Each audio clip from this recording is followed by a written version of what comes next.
অনেক অনেক দিন আগের কথা। একদিন এক শিকারী একটি ছোট পাখি শিকার করে। পাখিটি ছিল খুবই বুদ্ধিমান এবং পাখিটি শিকারীর মন গলানোর চেষ্টা করতে লাগে। শিকারী ভাই, আমিও শিকারী। তুমি তো অনেক বড় মাপের শিকারী। তোমাকে আমার মতো একটা ছোট পাখি শিকার করা মানায় না। আর আমাকে দিয়ে তুমি কি বা করবে? আমি একটা ছোট পাখি। আমাকে খেলে তো তোমার পেটে একটা কোনো অবস্থা নেই। তুমি বড় বড় ভাগ, ভাল্লুক, হাতি, ঘোড়া শিকার করবে, এতে তোমার নাম রাখাবে, সবাই তোমার প্রশংসা করবে। আর তুমি যদি আমাকে ছেড়ে দাও, আমি তোমাকে তিনটি মহা মূল্যবান বাণী শোনাবো, যা তোমার সারা জীবন কাজে লাগবে। সত্যি তো, এত ছোট পাখি আর কি কাজে দেবে? একে খেলে তো পেটের একটা কোনাও ভরবে। তার চেয়ে বরং দেখি পাখি কি বলে। আচ্ছা বল, তুই কি বলতে চাস? বলবো, তার আগে আমার একটা শর্ত আছে, যা তোমাকে মানতে হবে। শর্ত?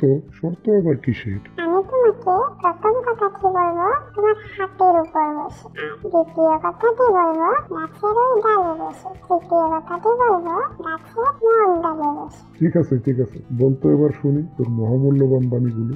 ঠিক আছে, শুনো তবে। কখনো অলি কল্পনা করো না, যা অবাস্তব তা কখনো বিশ্বাস করো না। সত্যিই তাই, কখনো অবাস্তব কথাই বিশ্বাস করতে নেই।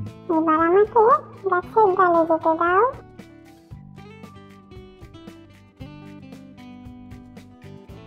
দ্বিতীয় কথাটি হলো, যা হাতছাড়া হয়ে গেল তা নিয়ে কখনো আফসোস করো না। এটাও ঠিক, যার আমার নেই তা নিয়ে আফসোস করার বোকামি। পাখি এবার মগডালে উঠল। শিকারী বলল, এবার তৃতীয় বাক্যটি বলো। পাখি বলল, তৃতীয় বাক্যটি বলার আগে দেখে নিই আগের দুটি উপদেশের শিক্ষা তোমার জীবনে কাজে লাগিয়েছে কিনা। আমার পেটে আছে 200 গ্রাম ওজনের একটি মুক্ত। এই কথা শুনে শিকারী খুব আফসোস করতে লাগলো। হায় হায়, এ কি করলাম আমি? এভাবে হাতছাড়া করলাম এত দামি রত্ন। বলেই পাখিকে ধরার ব্যর্থ চেষ্টা হচ্ছে উপরের দিকে লাফাতে লাগলো, কিন্তু পাখি তো তখন মগডালে।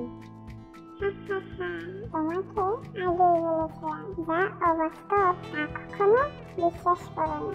আমার ওজন মাত্র 100 গ্রাম, তাহলে আমার পেটের ভিতরে 200 গ্রাম ওজনের মুক্ত কোথা থেকে আসবে? বলেছিলাম, যা হাতছাড়া হয়ে গেল তা নিয়ে কখনো আফসোস করো না, কিন্তু তুমি তাই করেছ।